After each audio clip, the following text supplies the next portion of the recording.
Hola amigos de YouTube.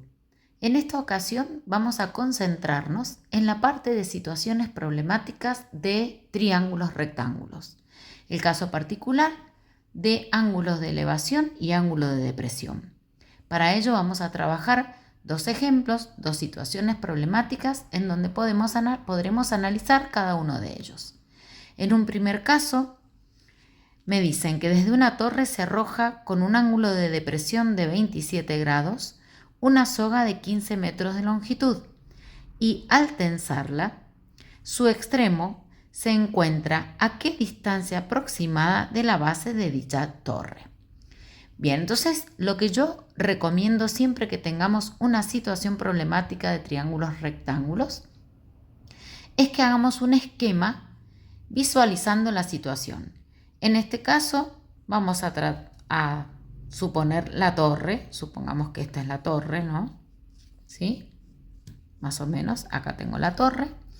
Y desde la torre arrojamos una soga de 15 metros de longitud. O sea, esto sería la soga, ¿verdad? Yo arrojo la soga.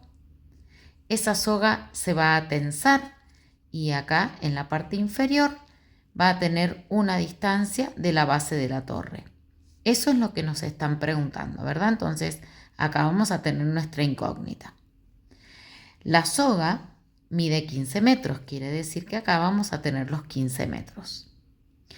Y además nos dicen que el ángulo de depresión de la soga es de 27 grados. Y acá hay algo muy importante que tengo que aclarar. Para ustedes probablemente este sería el ángulo de depresión, o sea, el ángulo que forma la soga con la antena. En realidad, lo que debemos tener en cuenta es que siempre que se hable de ángulo de depresión o de ángulo de elevación, ese ángulo se mide siempre respecto de la horizontal. Eso quiere decir que el ángulo de depresión va a ser este ángulo.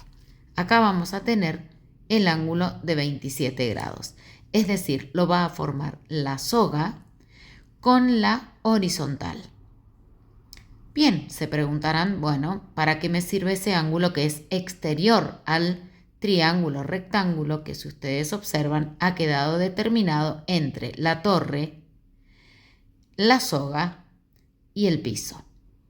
Bien, ese ángulo que tengo acá me sirve para calcular ya sea este que tengo acá, que junto con el de 27 grados va a formar un ángulo recto. Por lo tanto, si yo resto 27 a 90, voy a obtener el valor de este ángulo. O bien también me sirve para calcular este ángulo. Este ángulo con el ángulo de depresión son ángulos que miden lo mismo porque son ángulos alternos internos entre paralelas. Por lo tanto, conociendo yo este ángulo, conozco también este. Quiere decir que este ángulo va a medir 27 grados. Entonces, si observamos con atención, tenemos un triángulo rectángulo, ¿sí? Conocemos en él un ángulo agudo, el de la base, que sería de 27 grados. Conocemos la hipotenusa, que mide 15 metros.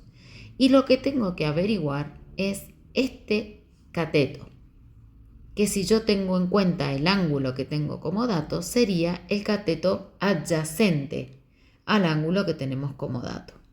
Por lo tanto, conocemos la hipotenusa y tenemos que calcular el cateto adyacente. En este caso no podemos utilizar teorema de Pitágoras para calcular este cateto porque conocemos solo uno. Entonces tenemos que optar por una razón trigonométrica, que en este caso, por hablar de cateto adyacente e hipotenusa, se trata del coseno del ángulo. Entonces ponemos coseno del ángulo que conocemos, que es 27, va a ser igual al cateto adyacente de 27, que es x, dividido hipotenusa, que es 15 metros. Nos queda una ecuación. Recuerden que calculamos coseno de 27 grados con la calculadora. Eso nos da 0,89. Y como lo que tenemos que averiguar es x, esta es nuestra incógnita.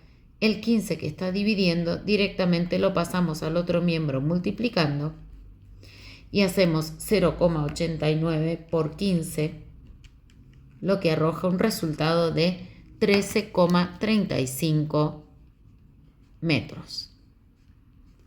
Y en este caso ya tenemos resuelta la situación, porque recuerden que cuando se trata de una situación problemática, simplemente calculamos lo que el problema nos pide. En este caso, la distancia que hay desde el extremo de la soga hasta la base de la torre equivale a 13,35 metros. Ahí tendríamos terminado este caso y ya les expliqué cómo se determina un ángulo de depresión. Vamos ahora al caso 2, donde me dicen que un árbol de 2,5 metros proyecta una sombra de 1,6 metros. La pregunta es, ¿cuál es el ángulo de elevación del Sol en ese instante? ¿Qué tenemos que reconocer nosotros en este caso?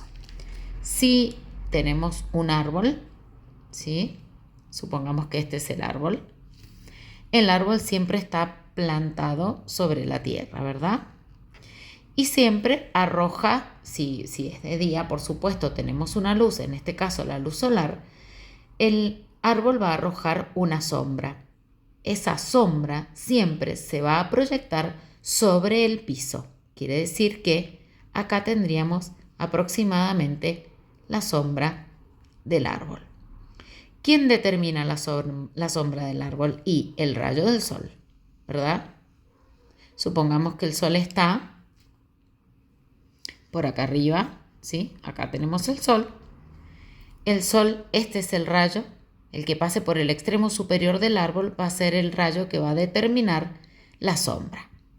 Bien, el sol para llegar a esa posición hizo este movimiento, ¿verdad? Desde el horizonte se elevó de esta manera, hasta que en este momento nos arrojó esta sombra del árbol. Por lo tanto, el ángulo de elevación del Sol sería este ángulo que tenemos acá. Este es el ángulo de elevación del Sol. Por lo tanto, esta es nuestra incógnita, es lo que el problema está pidiendo. Acá vamos a poner X. Me dicen, recuerden que el árbol mide 2,5 metros. Quiere decir que acá vamos a tener 2,5 metros. Y la sombra es de 1,6 metros. Quiere decir que esta longitud es 1,6 metros. Entonces, si yo ahora me concentro en el triángulo rectángulo que nos quedó determinado entre el árbol y su sombra, acá tendríamos nuestro triángulo rectángulo, ¿ven? Tenemos hipotenusa, que es el rayo del sol. Tenemos la sombra, que es 1,6, el árbol, que es 2,5, y el ángulo de elevación del sol, perdón. Si comparamos el ángulo con los dos datos que tenemos, yo quiero calcular un ángulo y conozco el cateto adyacente y el cateto opuesto de ese ángulo, porque este, que es el lado con la mayor longitud, es la hipotenusa. Además, es el opuesto al ángulo recto, ¿ven? Por lo tanto, entonces, debo averiguar un ángulo conociendo el cateto adyacente y el cateto opuesto. Por supuesto, vamos a tener que recurrir a una razón trigonométrica. La razón trigonométrica que utiliza cateto adyacente y cateto opuesto es la tangente. En este caso haríamos tangente del ángulo, que es X, va a ser igual al cateto opuesto, que son los 2,5 metros de la longitud del árbol, dividido cateto adyacente, que es la sombra, 1,6 metros. En este caso simplificamos los metros, realizamos 2,5 dividido 1,6, lo que nos da como resultado 1,56. Y entonces ahora yo lo que me queda solamente es averiguar la amplitud del ángulo. Recuerden que si X tiene que quedar solita acá, la tangente pasa al otro miembro como arco tangente y en la calculadora hacemos Shift tangente de 1,56 y como es un ángulo apretamos la tecla de grados, minutos y segundos. Por lo tanto, el ángulo de elevación del Sol en ese instante equivale a 57 grados, 20 minutos y casi 21 segundos. 57 grados, 20 minutos, 21 segundos. Y ese sería el ángulo de elevación del Sol en el instante en que un árbol que mide 2,5 metros arroja una sombra de 1,6. Bien, espero que hayan entendido y le dejo videitos con otras situaciones problemáticas más por si necesitan. Les mando besito.